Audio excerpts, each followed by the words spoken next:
Discovered under a tree at a bus stop, this small plastic object is described as being light gold and red in color and featuring blue, diamond-shaped decorative elements. It also has a gray button on its side, which is connected to a spring mechanism inside.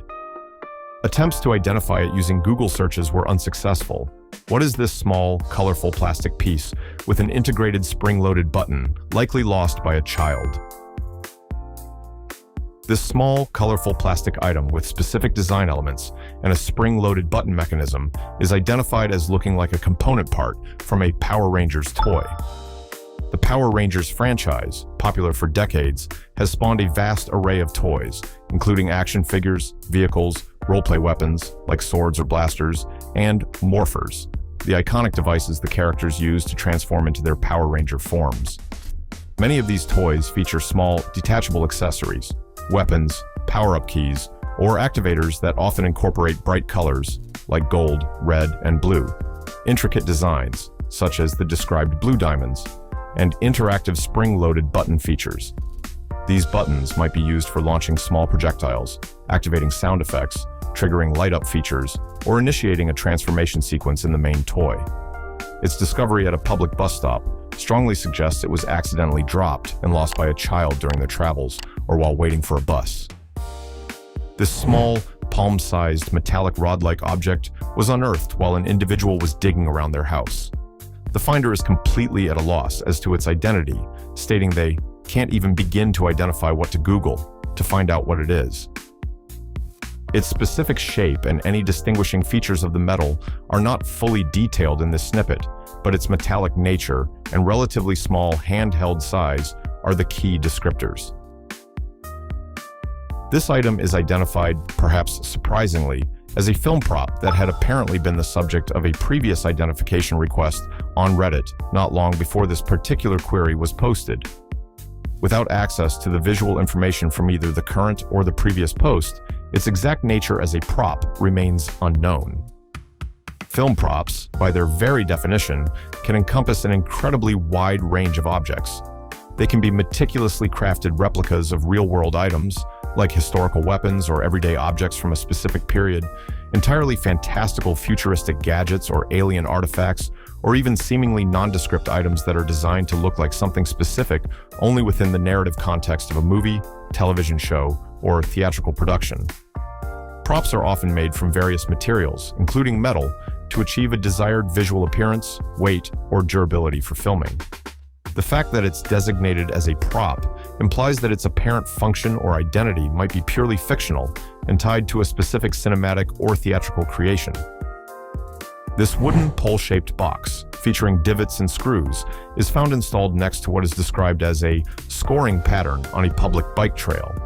Its deliberate placement and somewhat technical appearance suggest it's a piece of monitoring or data collection equipment. What is this trailside installation? This wooden pole-shaped box is identified as a people counter, very likely an EcoVisio Multi-Evo nature counter, or a similar model from another manufacturer specializing in pedestrian and cyclist monitoring systems. These autonomous devices are commonly used by park authorities, trail managers, and urban planners to anonymously count the number of individuals, pedestrians, cyclists, sometimes equestrians, passing along a specific trail, path, or public way. They often employ technologies such as passive infrared, PIR sensors, active infrared beams that are broken by passersby, or sometimes pressure plates or inductive loops, though the wooden box suggests sensor-based tech.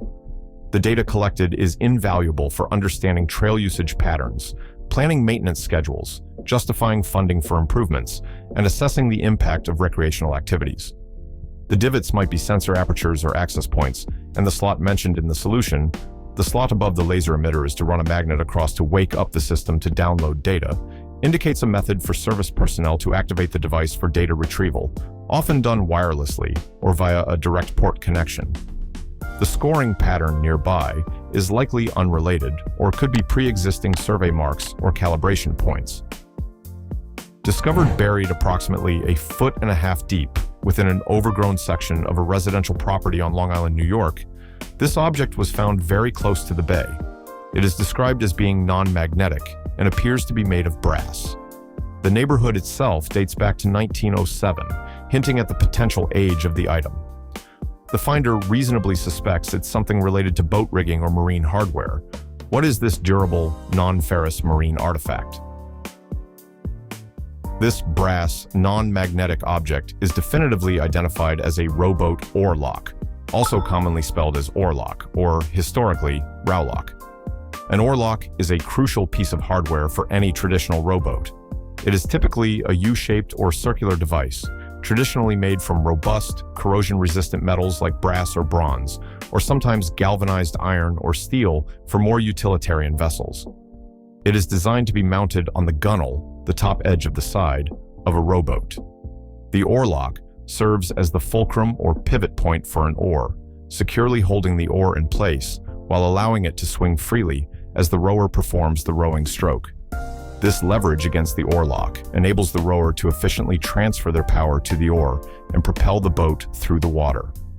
Its discovery buried near the bay in an older, established neighborhood like those on Long Island, with a history dating back to the early 20th century, is highly consistent with its use on traditional wooden rowboats, which were a common sight in such coastal communities for fishing, recreation, and transport. This 24-inch long lump of hardened, tan-colored material was unearthed in Lebanon, New Jersey. At first glance, its appearance suggested it might be a melted plastic basket or some other kind of woven plastic item that had somehow fused together. However, it produces a distinctive clank when struck, a sound more akin to tapping on a terracotta planter than the dull thwack expected from most plastics.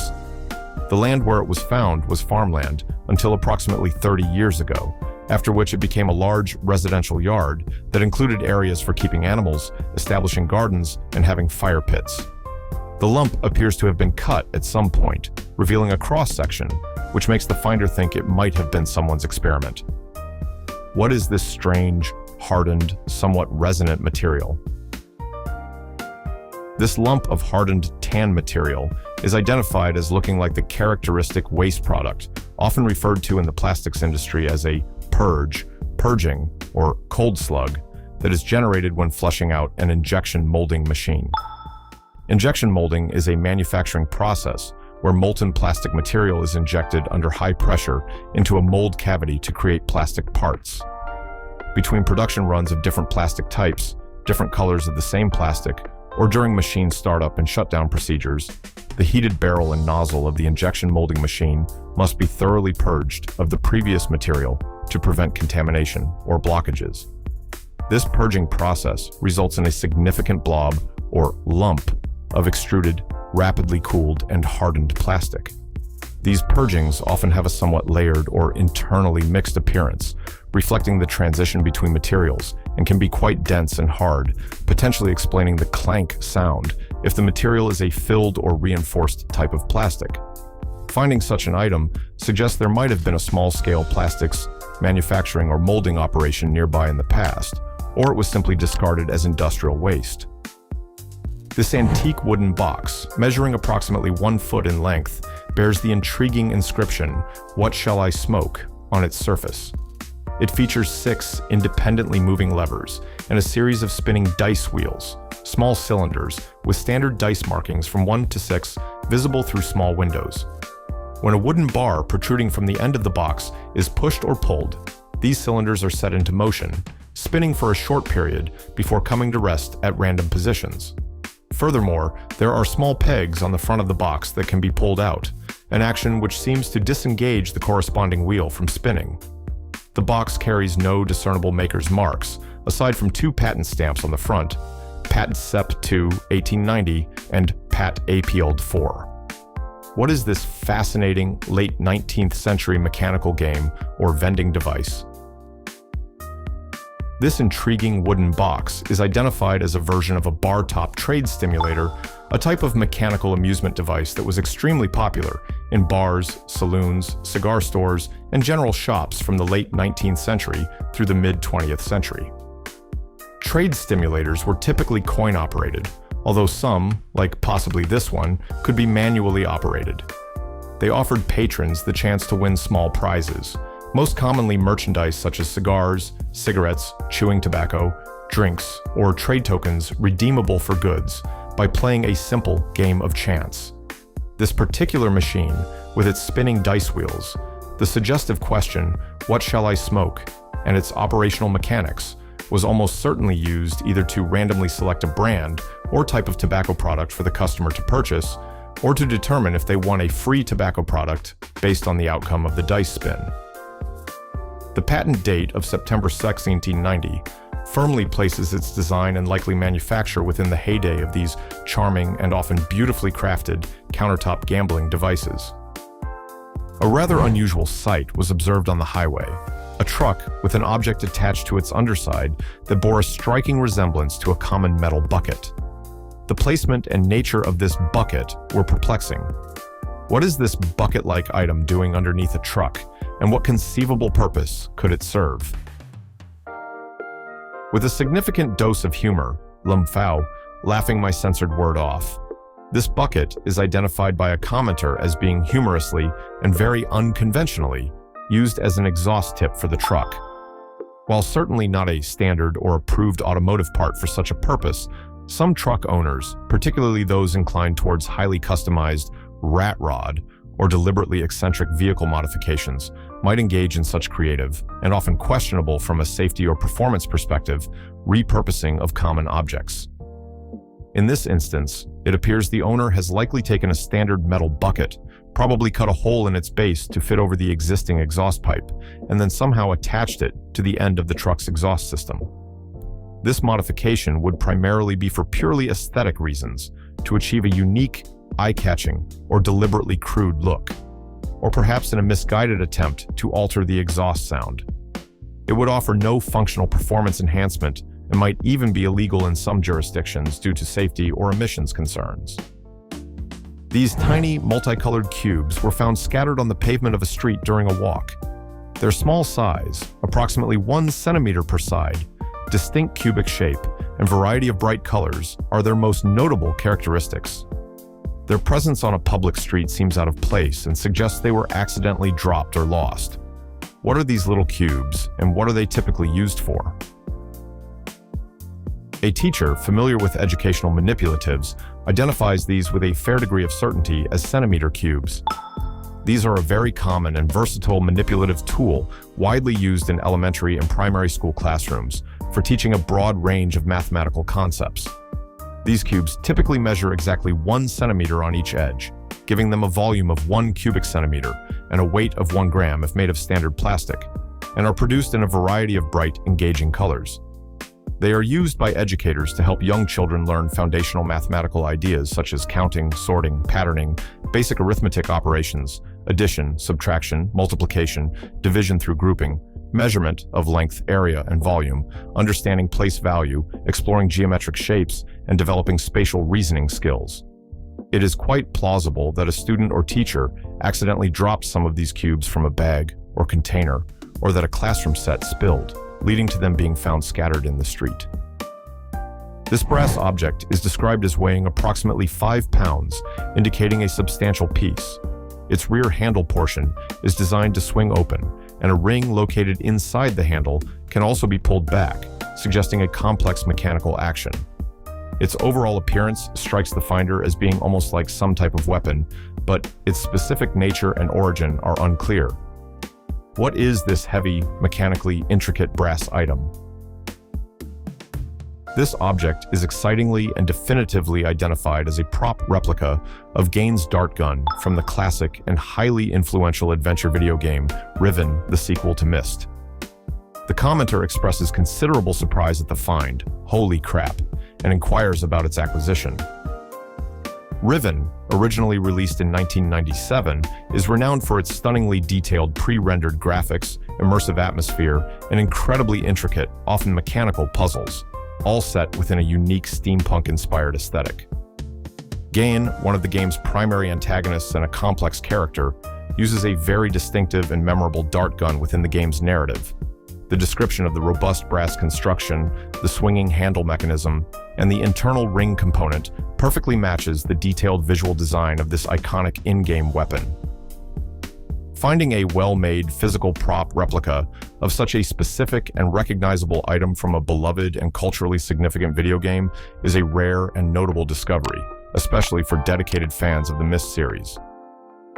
A silver-colored metal object was discovered partially buried in the yard of a newly acquired home. Its shape is somewhat reminiscent of a Christmas bauble ornament, but it is distinguished by a rust-covered ring that is part of its construction. The number 304 is present on the object. Its weight is currently unknown. What could this metallic, somewhat spherical object with an attached ring be, especially considering its outdoor location? This silver-colored metal object is suggested to be a component of a tie-out stake or a clip used for temporarily chaining a dog outside.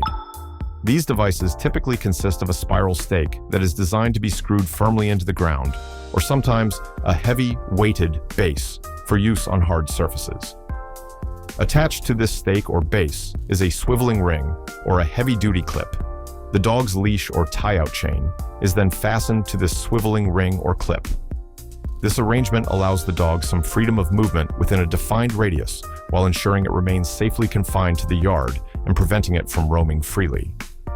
The bauble ornament shape might refer to a rounded top of the stake or a smooth spherical swivel mechanism designed to prevent the chain from tangling. The rust-covered ring would be the crucial part where the chain or leash connects. The number 304 could potentially be a part number, a batch code, or if the object is made of stainless steel, it might relate to the grade of stainless steel used, e.g. 304 stainless steel is a common corrosion-resistant grade, though the presence of rust makes this less certain unless only the ring is rusted. In an older neighborhood in upstate New York, a curious architectural feature is observed. A few of the houses have one or two low concrete steps situated in the public right-of-way, specifically between the sidewalk and the curb.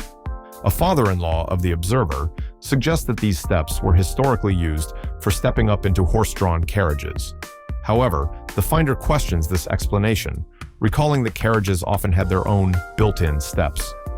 A toddler is shown in an accompanying photograph for size reference, indicating the steps are quite low. What is the true purpose of these short, isolated concrete curb steps? These low concrete steps are indeed, as the father-in-law partially suggested, related to equestrian transport. They are specifically identified as horse-mounting steps or mounting blocks. In the era before automobiles became the dominant mode of transportation, horses were a primary means of travel for individuals, not just for pulling carriages. Mounting blocks or purpose-built steps like these were a common feature in towns and cities, strategically placed along curbsides. Their function was to make it easier for riders, especially ladies in long skirts, children, elderly individuals, or those less agile, to mount and dismount their horses safely and gracefully. While it's true that many carriages had their own steps for passengers, these permanent curb steps specifically served riders of individual saddle horses.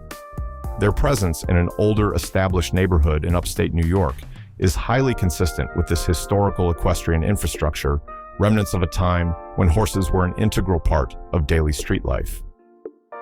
Discovered in a grandmother's dresser found near some regular batteries, this item is described as being approximately the length of a small finger. It appears to incorporate some kind of screwing piece and has an opening at its bottom end. Its diminutive size and apparent mechanical nature suggest it is a specialized tool designed for fine adjustments or delicate repair work. What is this small, precision tool? This small, finger-length tool, characterized by a screwing mechanism and an opening at one end, is identified as a watch link removal tool. It is a specialized instrument commonly used by watch owners, jewelers, or watch repair technicians to adjust the length of metal watch bracelets by removing or adding individual links to achieve a proper and comfortable fit.